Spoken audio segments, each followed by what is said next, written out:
محترم بھائیوں، اللہ تعالیٰ کے دین کا علم جسے یہ دور دراز علاقوں سے سیکھنے کے لیے رخت سفر باندھے ہیں انہوں نے، اس میں کوئی شک نہیں کہ اس علم کی تحصیل اور اس کا حصول اللہ تعالیٰ کے دین میں اس کی بڑی فضیلت ہے۔ رسول اللہ صلی اللہ علیہ وسلم نے خیرکم من تعلم القرآن وعلمہ، کہ تم میں سے بہترین وہ شخص ہے جو اللہ تعالیٰ کی کتاب کو سیکھتا ہے اور اسے سکھاتا ہے۔ رسول اللہ صلی اللہ علیہ وسلم اس کائنات میں معلم بن کر آئے ہیں، آپ بھی اللہ تعالیٰ سے سیکھتے ہیں اور امت کو سکھاتے ہیں۔ وَيُعَلِّمُهُمُ الْكِتَابَ وَالْحِكْمَةَ، یہ سب سے عظیم عمل ہے جو اللہ تعالیٰ نے ایک عظیم شخصیت کی ذمہ داری لگائی ہے، وہ ہے محمد الرسول اللہ صلی اللہ علیہ وسلم۔ اور یہ علم صرف نبی صلی اللہ علیہ وسلم نہیں سکھاتے، بلکہ اللہ تعالیٰ یہ خود سکھاتا ہے۔ الرحمن، وہ اللہ بڑا ہی مہربان ہے۔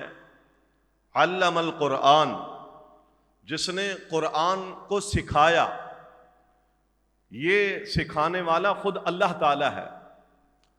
تو یہ علم حقیقت میں دنیا میں جس قدر بھی فتنے رونما ہو رہے ہیں یا ہوں گے، یہ علم ان سارے فتنوں کے مقابلے میں ایک مضبوط چٹان ہے۔ علم جب انسان کے پاس ہوتا ہے تو فتنے اسے کسی حالت میں گمراہ نہیں کر سکتے۔ علم کی بنیاد پر انسان فتنوں کو پہچانتا ہے۔ فتنے بعض دفعہ بڑے خوش نما بن کر آتے ہیں، اور جب علم نہیں ہوتا تو انسان ان فتنوں میں مبتلا ہو جاتا ہے اور یہ سمجھتا ہے کہ شاید یہ چیز میرے لیے دنیاوی اعتبار سے، بعض دفعہ اخروی اعتبار سے بھی لوگ اس فتنے کو اپنے لیے نافع سمجھ لیتے ہیں، اور پھر جب وہ فتنہ دین کو، ایمان کو، معیشت کو، اقتصادیات کو، نسلوں کو، فصلوں کو بگاڑ کر چلا جاتا ہے، تو بعد میں پتہ چلتا ہے یہ فتنہ تھا، یہ دین کی بات نہیں تھی۔ ان فتنوں کی پہچان کے لیے بھی صحیح کتاب و سنت کا علم ہونا بہت ضروری ہے۔ ابو ایوب سختیانی رحمہ اللہ فرماتے ہیں کہ بہت سارے فتنے آتے تھے اور ان فتنوں کو ہم سمجھ نہیں پاتے تھے۔ جو سمجھ اللہ تعالیٰ نے حسن بصری رحمہ اللہ کو دی تھی، وہ فتنے کو آتے ہی بھانپ لیتے تھے، سمجھ جاتے تھے کہ یہ فتنہ ہے، اور اس فتنے کو بھانپنے کے لیے تعمق فی العلم، علم کی گہرائی بہت ضروری ہے۔ آج بھی محترم بھائیوں، امت مسلمہ پر ہر طرف سے فتنوں کی یلغاریں ہیں۔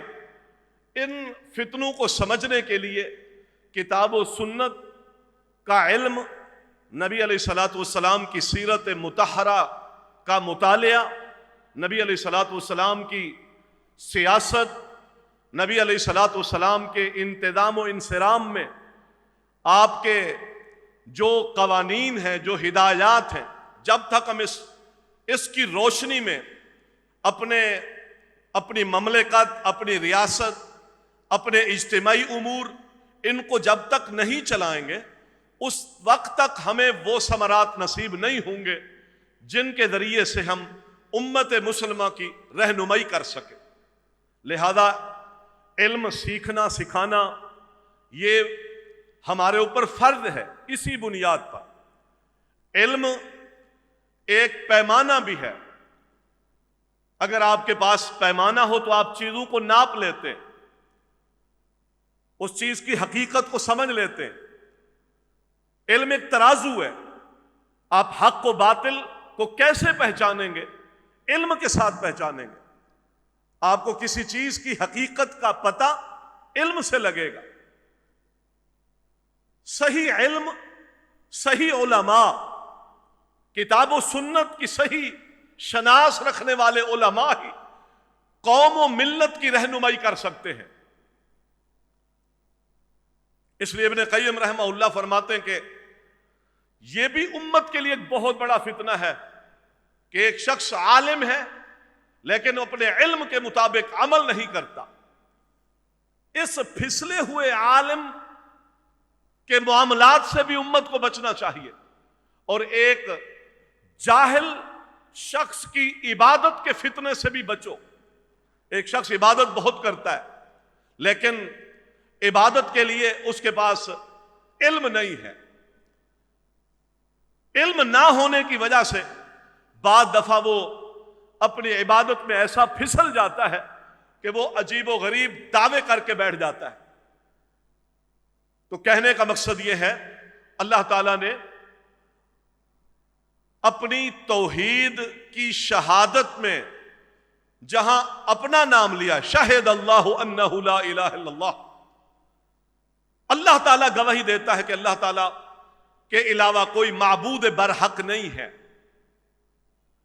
اللہ کے فرشتے بھی یہی گواہی دیتے ہیں کہ اللہ تعالیٰ کے علاوہ کوئی معبود برحق نہیں ہے، اور اس کے ساتھ وَأُولُو الْعِلْمِ قَائِمًا بِالْقِسْطِ، فرشتوں کی گواہی کے بعد جن لوگوں کی اللہ تعالیٰ نے معتبر گواہی اپنے قرآن میں بیان کی ہے وہ اہل علم لوگ ہیں۔ اہل علم لوگ بھی یہی گواہی دیتے، اور یہ علم کتاب و سنت کا علم، اس کی پہلی بنیاد ہی یہی ہے کہ دنیا میں پیدا ہونے والا انسان جس فطرت پر پیدا ہوا ہے وہ اپنی آخری لمحے تک اس فطرت سلیمہ پر قائم رہے۔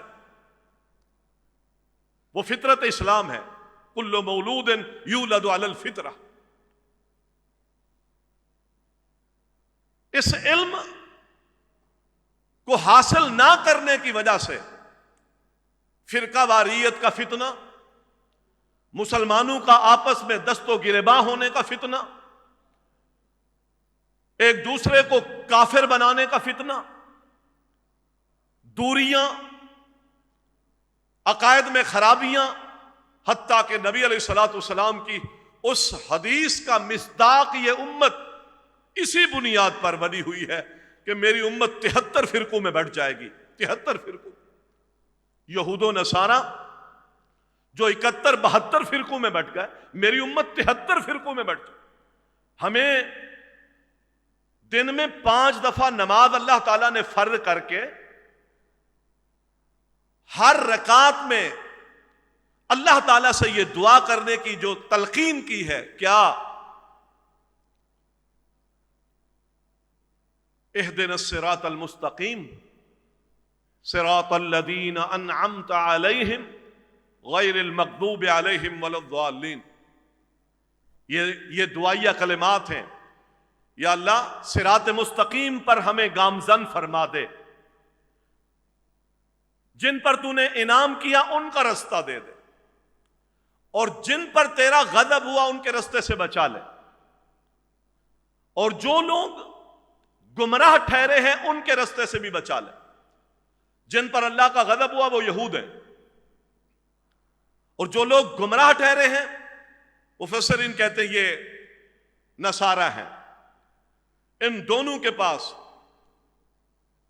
یہود کے پاس علم موجود تھا لیکن علم کے مطابق عمل نہیں تھا، اپنے مفادات کی خاطر انہوں نے امت کو الجھا دیا تھا۔ علم موجود تھا لیکن اپنے ذاتی مفادات کی خاطر علم کو چھپاتے تھے، کتاب اللہ میں تحریف کرتے تھے، غلط مسائل بتلا کر دنیاوی فائدے حاصل کرتے تھے، بد عملی میں مبتلا ہو گئے تھے۔ علم موجود تھا، عمل نہیں تھا۔ نصارہ کے پاس علم نہیں تھا، عمل میں غلوب تھا، گمراہ ٹھہرے۔ اور مسلمان کیا مانگ رہا ہے؟ انعمت علیہم، یا اللہ تو نے جن پر انعام کیا وہ رستہ دکھا دے، مغضوب علیہم ولا الضالین کا رستہ نہ دکھا۔ مسلمان کون ہے؟ جس کے پاس علم بھی ہے اور اس کے پاس عمل بھی ہے. علم بھی موجود ہے اور عمل بھی موجود ہے. یہ رستہ مسلمان مانگتا ہے. علم کی راہ پہ چلنا، علم کے لیے وقت نکالنا، علم کو حاصل کرنا، آخری لمحے تک اس علم کے لیے کوشاں رہنا، یہ ایک عظیم عبادت ہے، عظیم عبادت ہے. اس لیے کہ جب انسان علم کے رستے پر نکل پڑتا ہے تو اللہ کے رسول صلی اللہ علیہ وسلم فرماتے ہیں اللہ تعالیٰ اس کے لیے جنت کے رستے آسان کر دیتا ہے. مطلب کیا ہے؟ جنت کے رستے آسان اس کے لیے کیسے ہوتے ہیں؟ علم کی روشنی میں، جو علم حاصل کرتا ہے اس کی روشنی میں زندگی گزارتا ہے، اور علم کے مطابق زندگی گزارنا حقیقت میں یہ جنت کی راہ ہے. اور یہ جو ادارے خصوصاً تحصیل علم کے لیے جو کام کر رہے ہیں، یہ امت مسلمہ قوم و ملت کی رہنمائی، امر بالمعروف نہی عن المنکر، اور پھر خصوصاً ذاتی تربیتیں، صبح اذان سے پہلے اٹھ جانا، اللہ کی بارگاہ میں تہجد کا ادا کرنا، فجر کی نماز جماعت سے ادا کرنا، فراغت کے بعد اللہ تعالیٰ کی کتاب کی تلاوت کرنا، پھر اپنی کلاسوں کے وقت پر پہنچ کر قال اللہ اور قال الرسول 1 بجے تک پڑھنا، پھر نماز کے لیے فارغ ہونا، یہ جنت کی راہیں ہیں.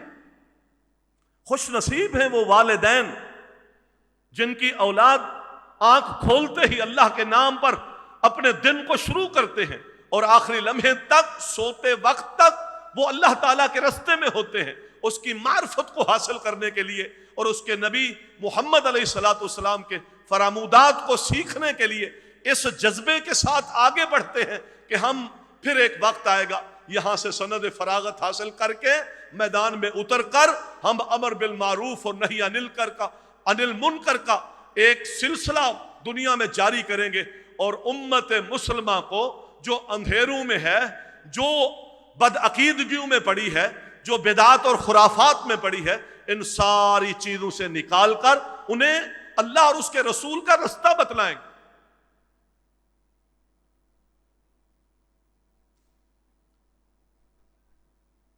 یہ اللہ تعالیٰ نے انتخاب کیا ہے. حقیقت میں محترم بھائیوں، اللہ تعالیٰ جس کے ساتھ بھلائی کا ارادہ کرتا ہے اسے دین کی سمجھ عطا کر دیتا ہے.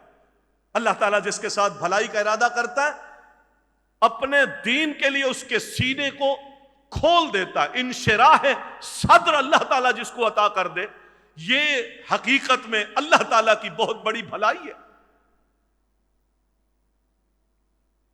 رسول اللہ صلی اللہ علیہ وسلم کی ایک حدیث ہے، آپ ارشاد فرماتے ہیں یحمل هذا العلم من كل خلف عدوله، فرمایا اس علم کو ہر بعد میں آنے والے لوگ اٹھاتے رہیں گے، لیتے رہیں گے. آج میرے بچے نے سیکھا، کل اس کی اولاد نے، پرسوں اس کی نسل نے، یہ سلسلہ اس طرح چلے گا. ہر صاحب شعور، عدل و انصاف والا، صحیح اخلاص والا، صحیح نیت والے لوگ اس علم کو حاصل کرتے رہیں گے.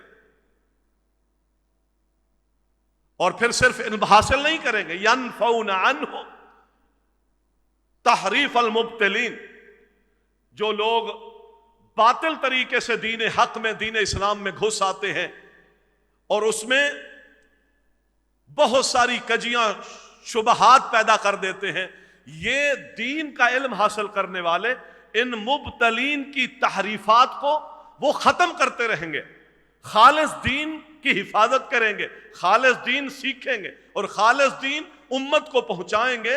جو شخص اس دین کے دائرے میں کوئی تحریف، کوئی کجی، کوئی شکوک و شبہات، کوئی تشکیک پیدا کرنے کی کوشش کرے گا، یہ دین کا علم سیکھنے سکھانے والے ان سارے اعتراض کو، ان شبہات کو دور کر کے امت کی رہنمائی کریں گے کہ یہ دین حق ہے، یہ دین خالص ہے.